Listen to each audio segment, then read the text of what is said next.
Yes. It's only 13%.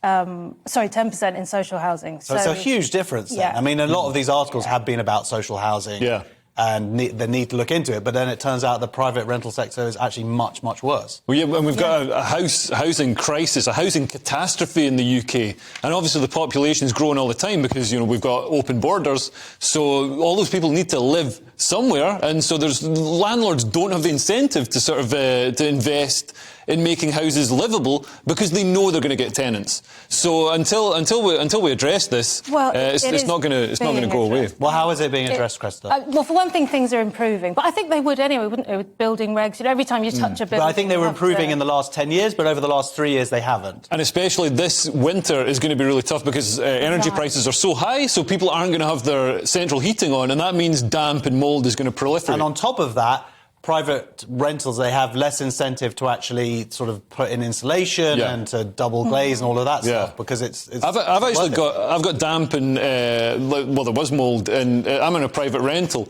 but it's because it's a listed building, so they can't put double glazing with a break, a thermal break. Thank you, Mr. DIY.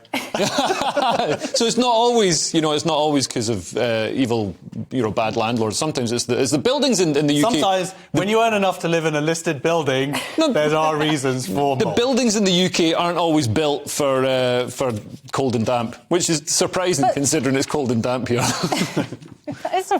The government are going to extend this to the decent home standards to private housing. So, OK, well, let's see if they actually do it, maybe, and build some houses. I live and dream. Let's have a look at this story in the Times. And Leo, bet you're happy they kick you out of Scotland, right? I am actually, yeah. So workers that are paid medium to high salaries in Scotland will soon pay even more income tax than they would if they lived elsewhere in the UK. So the SNP are putting tax rates up in Scotland. Bear in mind, in the UK as a whole, we're already paying like the highest tax in history since like the Second World War, and the highest tax, some of the highest tax in Europe, higher tax than Sweden and Norway, I believe.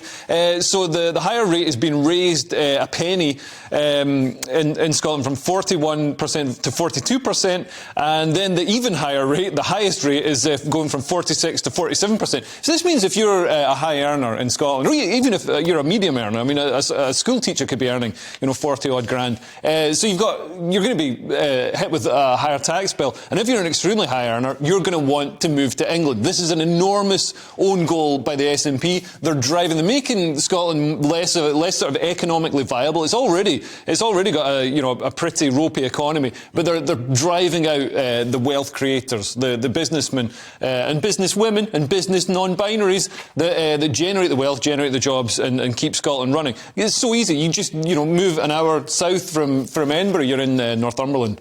Yeah, well, Chris, I mean, come down to London and get a boat. That's it. OK, so all the rich people are going to maybe move out of Scotland, but then, Chris, all five of them. But the good news is that then all the trans people are going to move to Scotland. So it'll offset that, surely. Wow. You've just solved it. I'm dropping you in it. You put me in it earlier. I'm putting it straight back right in it. So are you saying trans people don't earn enough money to live in No, Scotland? I'm saying they earn loads of... OK, fine, let's... Another interesting thing about this is, so Nicola Sturgeon's grip on the SNP is crumbling, and the Scottish Parliament was actually suspended over these leaks about the tax rate going up.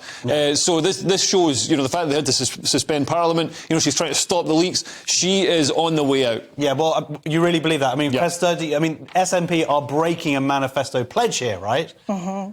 What do you think? Do you think the people are finally kind of starting to see behind her veneer of strict matron?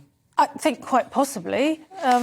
It's not on, is it? And the amount of money that the SNP get from Scotland, get from the rest of the UK, to the extra money, the Barnett formula, so they get an extra 26%, I think it is, per head of population. So that amount of money should mean nobody pays any tax in Scotland. It should be like Dubai, you know what I mean? But I don't know what happens to the money. I don't know where it's filtered away to. Free prescriptions, free universities. I mean, surely it just makes it fair that that people north of the border, they get those benefits, they should pay that extra tax. Yeah, but the people getting the benefits aren't the people paying the extra tax. So Welcome to the UK. What we've got here is so if you're a teacher or a cleaner, you're going to be taxed more to pay for some posh kid to do a gender studies degree. There's no justice in that system. Sounds fair to me. You want to do some stupid degree? Pay for it yourself. Okie dokie. And so we come to the halfway point, aka the tipping point.